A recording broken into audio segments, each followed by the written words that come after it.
Это Северный Казахстан, деревня Черкасская. Вот такие у нас, такой буран.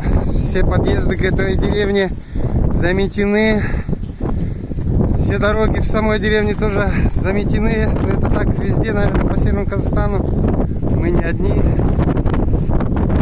Видео снимаю специально для канала «Это Казахстан». Вот такая красота. Аж дух захватывает. К сожалению, выехать никак нельзя. Все пытался.